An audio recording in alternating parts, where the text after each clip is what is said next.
Thanks again for joining us. We are joined by the Indiana student athletes right now.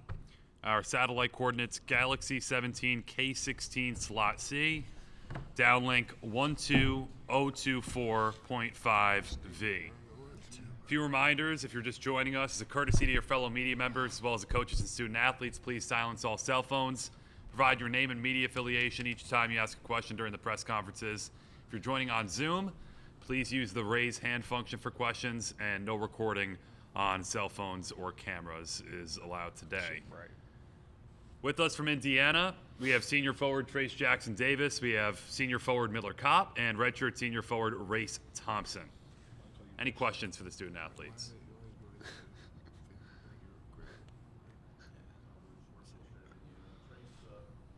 On sort of win one, lose one, win one, lose one for the last month or so. I know a lot of that's the nature of the Big Ten schedule and such, but now that we're here in the NCAA tournament where it's one and done, what changes in regards to the laser focus and such and when you get out on that floor where every possession is going to matter even more now? I think that just the biggest thing for us is just preparation. We've had a lot of time to prepare, and you just got to take it one game at a time. Obviously, it's win or go home, and so we just got to play as hard as we can each and every game, and it starts with Kent State, and that's all we're worried about right now.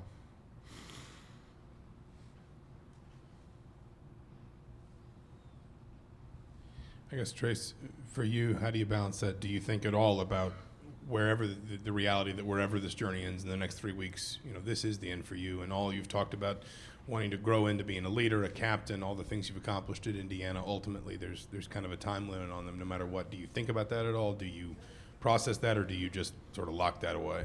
I really don't think about it that much, honestly. I just always think about just being there for my teammates, just taking it all in, and just taking it one game at a time. Right now we have to focus on Kent State, and if we lose, yes, it is our last game, and so that's all we got to focus on. We can't focus on anything else past that. They're a great team, and we're ready to get to work.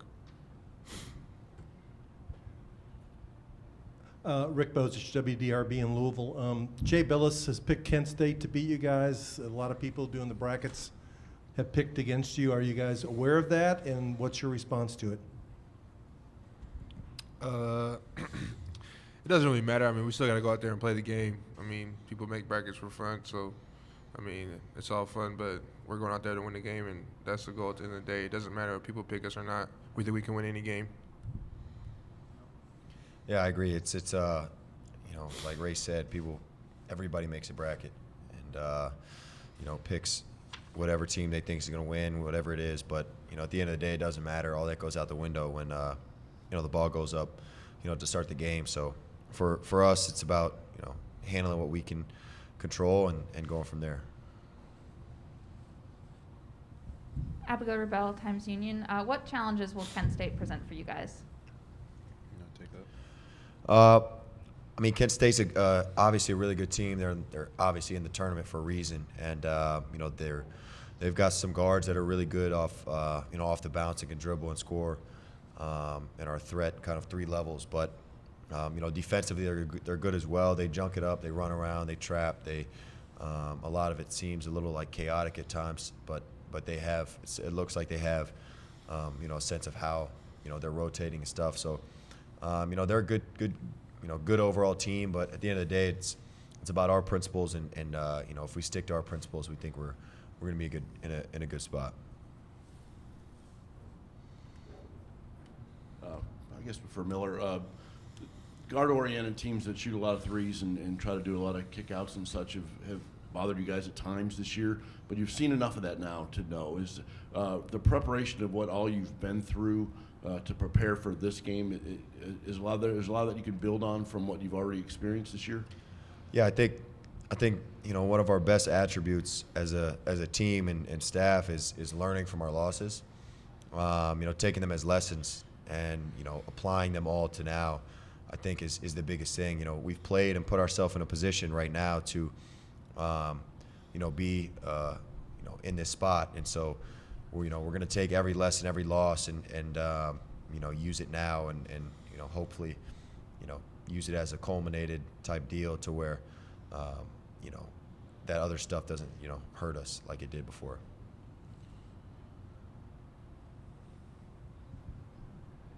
Yeah, Trayce, you've seen every trick defense there is. What do you expect Kent State to do? Do you expect to be doubled, or do you expect them to mix it up, zone? What do you expect? I expect it all, honestly. I think that just depends on where I catch the ball at. They do heavy digs a lot. They might double from the weak side, but I feel like my passing has gotten so good that they really just can't just come out and just double me and send a guy because I see it coming. I already know where the ball is going to go. And so I just think that they'll mix it up, try to do different things, and hopefully they'll try to find something that works for them. But I'm going to do the same thing. I'm going to try to be aggressive and attack whenever I can. So that's basically what I think. Brad Warnerville, Beacon Journal. This one's for Race. Looking at Sincere carry for them, what does he bring to the game? How does it translate on the court? And just how important is it to make sure that you guys don't let that guy go off? He's a really good player. I think their team goes as he goes a little bit. And I mean, we know that. We know he's an aggressive guard, can get downhill, score from all three levels, like Miller said earlier. But I think that one of our best attributes is playing team defense. And if we can get our team defense clicking, I think we'll be in a good spot. Dalton Godby from WDRB in Louisville. All three of you guys played in that first 4 game last year in March, then had to fly across the country to play in that next game. How different has this experience been just in the last couple of days, and do you feel more confident than you did last year? Absolutely. I think last year was just kind of just a cluster. It was like very, very rushed, as in a sense we were in the Big Ten tournament, and then we just had to get on the road, drive to Dayton, play a game the next day, then fly out that night at 4 a.m., get there at 9 a.m., do what we're doing right now, and then play a game. And it was just kind of everything was so on top of each other that we didn't even get a chance to enjoy what being in this tournament and what it's truly about. And so I think just getting here 4 days early, having preparation, having rest, I think it's huge for us and our team, and I think it'll help us for this game. Yeah, I mean, obviously we're in a different spot, physically and mentally. We've had some time off from the Big Ten tournament. It hasn't been such a quick turnaround, and mentally, also there wasn't the question marks of like if we would get in at all. So that's kind of given us a boost of energy in terms of our preparation too. So it's definitely a better spot to be in. Zach Osterman, Indianapolis Star. For any of you three guys, for a team that doesn't press a lot, Kent State forces a lot of turnovers, and they're really good offensively when they do. What makes them tough in terms of just kind of getting up into the ball and forcing those kinds of mistakes? Well, they're just super active. They fly around. They usually switch 1 through 4. So in the half court, I think that's when they're best defensively, when all 5 guys are kind of connected and moving on a string and flying around. So they create a lot of turnovers because they come and attack the ball and are kind of unrelenting in terms of how they trap and rotate and defend. For Ralph Russo, Associated Press, for any of you guys, I'm wondering what it's like to play in a program where standards are very high. Maybe they haven't been met in the relatively recent past. You're bringing that back. Do you embrace trying to be the guys who bring Indiana back to greatness? Is there a special pressure that comes with that? What has that been like? I wouldn't necessarily think of it as a pressure, but I do take great pride in what I've accomplished here and what I've been able to do, and just the growth of this program in the last 4 years from where I started as a freshman to where I am now. And I think I can speak for the two next to me as well. It's been a long time coming and a long time to get to this moment, but just being here, making the tournament for the second straight time, second time in how many, 4 or 5 years. We've accomplished a lot, but our story's not finished yet, and so we just got to take it game by game. And it starts with Kent State, like we said. They're a great team, and it's going to be a battle Friday. Anyone else? I would say just pretty much the same thing. We take pride in it. I wouldn't say there's pressure. We love playing basketball, and it's what we love to do. So we go out there, we just try to give it all we got, and this year's been on our side, so I think that we just take great pride in it. Any other questions? Thank you. Thank you.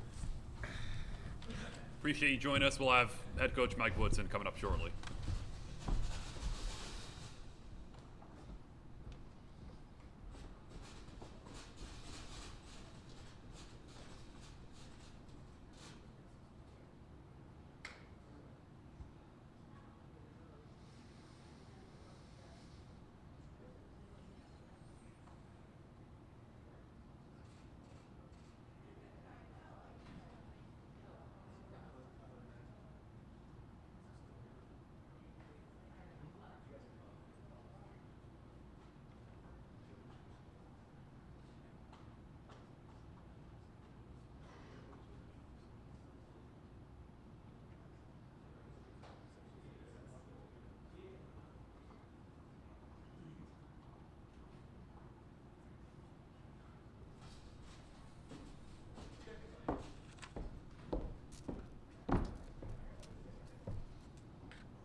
There we go. Yeah. Are they in there? Yeah, Garrett. I just got to add a few for Drake. Cool, thank you.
How we doing? Good, how are you?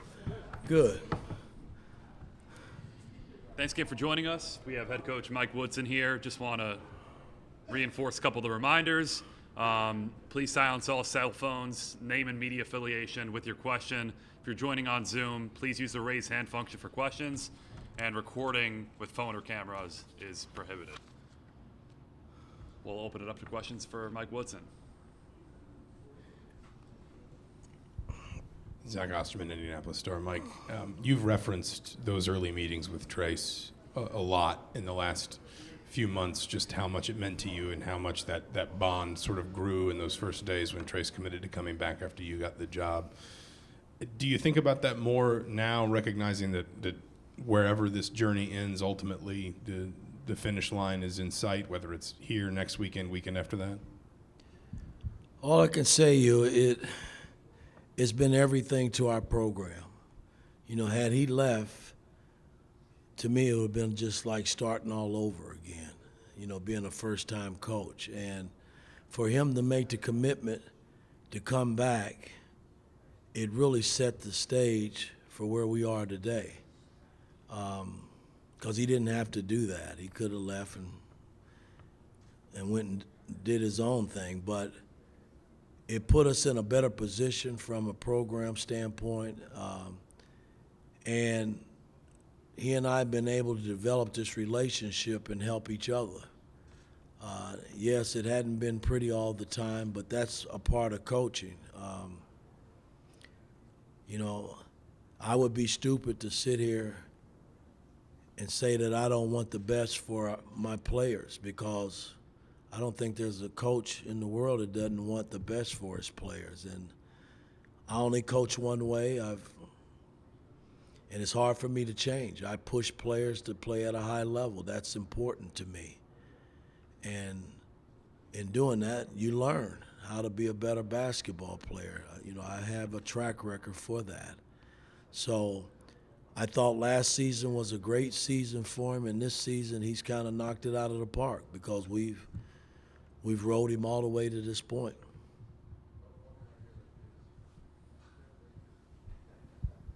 Yeah, Mike, Rick Bozich, WDRB in Louisville. Kent State ranks among the top 20, top 25 teams in the country in forcing turnovers. What's the secret to you guys not letting them get going on that way and creating easy offense off their defense? Well, every night that we play, even when we step on the practice floor, I'm always stressing take care of the basketball. The key to winning and beating any team, you have to defend and rebound the ball, and you can't turn it over. And if you do those three things, you're going to put yourself in position to win. I mean, I don't care who you play. Kent State is a great team. They're well coached. They've had a great season up until this point, just like we have. And I don't want to go home, and I'm sure his coach is saying the same thing. He doesn't want to go home. You know, I want to extend this season as long as we can for Trayce Jackson-Davis and the surrounding pieces, because I think that they deserve that. So in order to get that done, we got to commit for 40 minutes when we step out on that floor tomorrow night and see what happens. Tom Bruce, Sports Illustrated, Indiana. Mike, you all those years in the NBA, I mean, basically Friday night is another Game 7.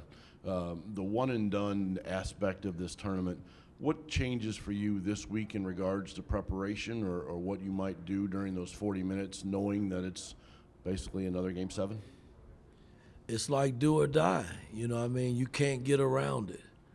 You know, it's the little things. You know, I put on the board every game, simple plays win basketball games, and they do. You know, you can't overcomplicate things. You can't change who you are. You know what I mean? We've won a lot of games with our defense this year. And when we've added some good offense with our defense, we've really, really been good. So tomorrow night is not going to change. I mean, we're playing a damn good basketball team, and we got to come ready and committed. You know what I mean? Because you win, you go on. You lose, you go home and have to deal with it over the summer and think about all the things probably you should have did to extend your season. And I'm not ready to go home, and I hope the players feel the same way. Hi, Coach. Ralph Russo from the Associated Press. You understood the challenges of this job when you took it, but what are the challenges of building a program at a place where the expectations are so high and they really haven't been met lately? How do you go about sort of incremental growth when everybody's sort of dying for a championship? Well, again, I mean, this is not my first go-around. I built a couple of teams, the Hawks, the Knicks. And it's no different here. You know, yes, expectations are high, and I knew that coming in. Hell, I played here. They should be high, and it's okay. You know, I'm not a coach that's ever run from a challenge. Yeah, there are always naysayers around me, but if I listen to that, man, I can't do my job. Indiana is a big-time program. It's been that way for years, and I'm just trying to get them back on top, man. That's all I care about. It's not about Mike Woodson. It's about the players that I coach in this program. That's what means more to me than anything. You know, I mean, I don't know how long I'm going to do this, you know, but while I'm doing it, I got to try to put my best foot forward to make sure that we can get back on top.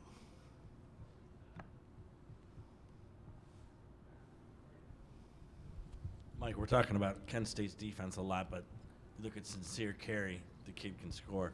What is it about his game that translates so much, and how important is it to make sure you know where he is at all times on the court?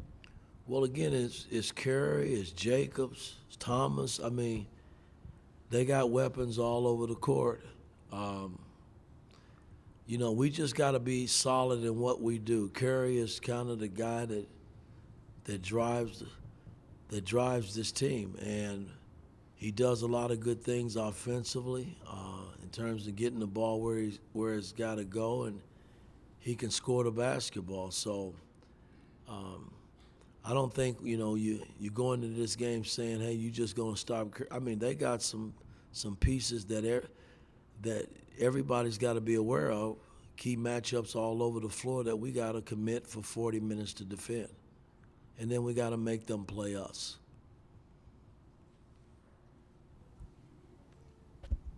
Yeah, Mike, Rick Bozich again, WDRB in Louisville. I think Trayce has given you Player of the Year performance all year long, and Jalen Hood-Schifino has been very good. How important is it for you to get a third or a fourth piece offensively that sort of gets up to the next level? It's very important.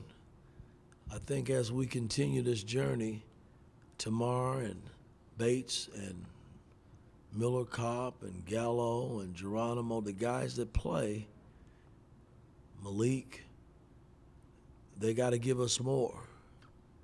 You know, this tournament, you know, over the years has been driven by teams that have 3 and 4 scorers.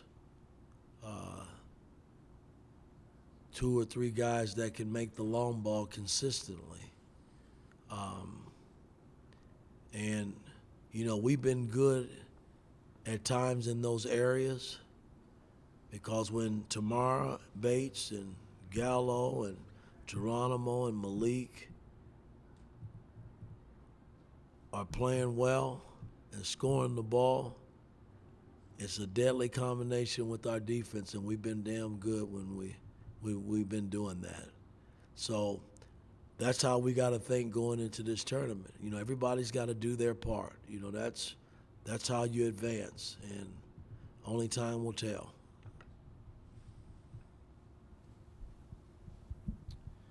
Matt Rybaltowski with Forbes. To expound on Ralph's question from before, how challenging has NIL made your job over the last 2 years, and did you ever envision it creating such a sea change throughout college basketball? Well, again, you know, we didn't have this when I was in school. So for me, you know, me being new at this, there's a lot of moving pieces that I'm still trying to figure out as a coach. But the NIL it's what it is. It's very challenging. I don't deal with the NIL. You know, we have outside people that run our NIL. And I like to think we're sitting at the top when it comes to the NIL. based on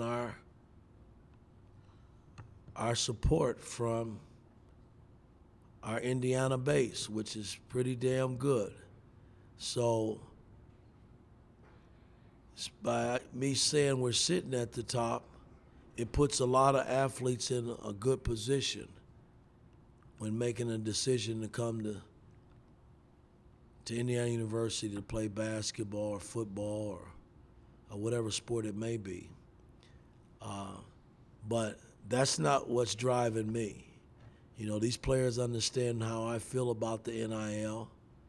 If you're going to come play for Mike Woodson, you're going to have to go to school and get an education, play basketball, and NIL takes care of itself. Anyone else?